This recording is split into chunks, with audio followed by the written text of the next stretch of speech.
tanggal 10 Oktober 1965, sekalipun PKI menyatakan bahwa peristiwa 1 Oktober yang dinamai akan 30 September itu adalah persoalan internal TNI AD dan PKI tidak tahu menahu. Anggota Banser di Kabupaten Malang mulai menurun ke papan nama PKI beserta ormas-ormasnya. Hari itu juga tokoh-tokoh PKI di daerah Turen mulai diserang Banser dan dibunuh. Di antara tokoh PKI yang terbunuh saat itu adalah Suwoto, Bowo, dan Kasyati. Alis kawan Akrabowo karena takut dibunuh Banser malah bunuh diri di kuburan desa Pagedangan. Sebelum melanjutkan nonton video ini, bagi yang suka dengan video-video kami, tolong bantu subscribe, like, komen, dan share. Bagi yang tidak suka, abaikan saja. Tanggal 11 Oktober 1965, Banser beserta santri dari berbagai pesantren di Tulungagung menyerang PKI di kawasan pabrik gula Mojopanggung. Sekitar 3.000 orang PKI yang sudah bersiaga dengan senjata panah, lewang, tombak, pedang, celurit, air keras, dan lubang-lubang di dalam rumah berhasil dilumpuhkan. Tanpa melakukan perlawanan berarti pasukan PKI itu ditangkap Banser dan disembelih. Para anggota Banser dan santri yang usianya sekitar 13-16 tahun berhasil melumpuhkan para jagoan-jagoan PKI. Pada tanggal 12 Oktober 1965, sekitar 3.000 orang anggota Banser mengadakan apel di alun-alun Kediri.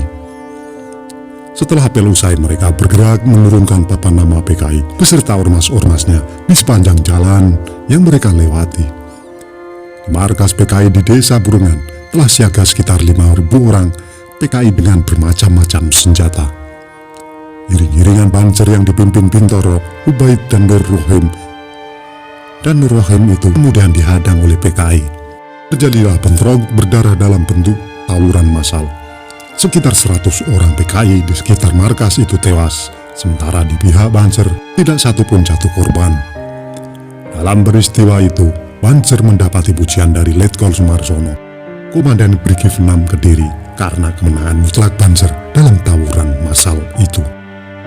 Pada tanggal 13 Oktober 1965, sekitar 10.000 orang PKI di Kecamatan Kepung Kediri melakukan unjuk kekuatan dalam upacara pemakaman mayat sikat tokoh PKI setempat yang tewas dalam peristiwa di Burungan. Mereka menyatakan akan membalas kematian para pimpinan mereka. Dan sore hari, 2 orang santri dari Pondok Gencong yang pulang ke Desa Dermo, pelosok Klaten, dicegat di tengah jalan. Seorang dibunuh, tubuh dicincang, seorang dikubur hidup-hidup. Kematian 2 orang santri yang masih remaja itu membuat Banser marah, tapi mereka belum berani menyerbu ke Desa Dermo karena kedudukan PKI di situ sangat kuat. Akhirnya, Banser setempat meminta bantuan Banser dari Pondok Tebuireng, Jombang. Dengan kekuatan 5 truk Banser Tebuireng masuk ke Desa Dermo. Truk mereka diberi tulisan BTI, singkatan dari Banser Tebuireng. Rupanya, PKI menduga bahwa BTI itu adalah Barisan Tani Indonesia yang merupakan ormas mereka. Walhasil bagaikan siasat kuda Troya, pertahanan PKI di Desa Dermo dihancurkan dari dalam. Pertarungan antara Banser dan PKI yang berakibat fatal bagi Banser adalah di Banyuwangi. Ceritanya Banser dari Moncar yang semangat mengganyang PKI. Itu sebabnya pada 17 Oktober 1965 di bawah pimpinan Mursid dengan kekuatan 3 truk mereka menyerang kubu PKI. Di Karangasem terjadi bentrok berdarah setelah Banser tertipu dengan makanan beracun. Dalam bentrok itu 93 orang Banser gugur. Sisanya melarikan diri ke arah Jajang dan ke arah Celuring. Ternyata Banser yang lari ke Celuring dihadang PKI di desa itu. Sekitar 62 orang Banser dibantai dan dimakamkan di 3 lubang dekat kuburan desa. Pada tanggal 27 Oktober 1965, pemerintah mengeluarkan seruan agar masing-masing ormas tidak saling membunuh dan melakukan aksi kekerasan. Siapa saja yang melakukan penyerangan sepihak akan diadili sebagai penjahat. Seruan itu dimanfaatkan oleh PKI. Mereka melaporkan anggota Banser yang telah membunuh keluarga mereka. Dan jadilah hari-hari sesudah 27 Oktober itu penangkapan dan pemburuan aparat keamanan terhadap Banser. Penumpasan PKI. Dalam bulan November sampai Desember, setelah sejumlah pimpinan PKI seperti Brigjen Suparjo, Lekol Untung, Nyono, Nyoto, dan Aidit diberitakan tertangkap. Makin terkuak bahwa perancangan kudeta 1 Oktober 1965 adalah PKI.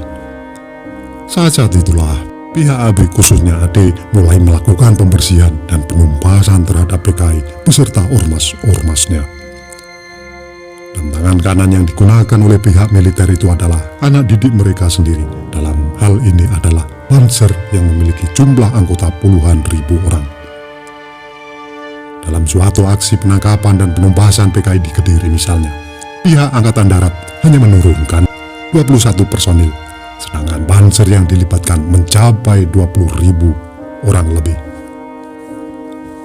Dengan jumlah yang besar itu, diadakan operasi yang disebut Pagar Betis, yakni wilayah Kecamatan Kepung dikepung oleh Banser dalam jarak 1 meter tiap orang. Dengan cara Pagar Betis itulah PKI tidak dapat lolos. Sekitar 6.000 orang PKI tertangkap. Penangkapan besar-besaran juga terjadi di Banyuwangi, Blitar, Malang, Tulungagung, Lumajang, dan kesemuanya melibatkan Banser. Mengenai keterlibatan Banser dalam menumpas PKI, itu Komandan Kodim Kediri Mayor Hambali menyatakan bahwa hal itu merupakan strategi ABRI yang ampuh. Sebab di tubuh Banser tidak tersusupi unsur PKI, sementara jika dalam penumpasan itu hanya ABRI yang dilibatkan, maka pihak ABRI sendiri belum bisa menentukan siapa lawan dan siapa kawan karena banyaknya anggota ABRI yang disusupi PKI. Kami di sini tidak ada niat untuk menyebutkan orang-orang yang terlibat. Kami di sini hanya mengulang sejarah-sejarah yang sudah ada. Kami mengambil sumber yang bisa dipercaya keabsahannya. Apabila ada kesalahan dalam kami menyampaikan, mohon diluruskan dan mohon maaf. Terima kasih yang sudah menonton sampai selesai.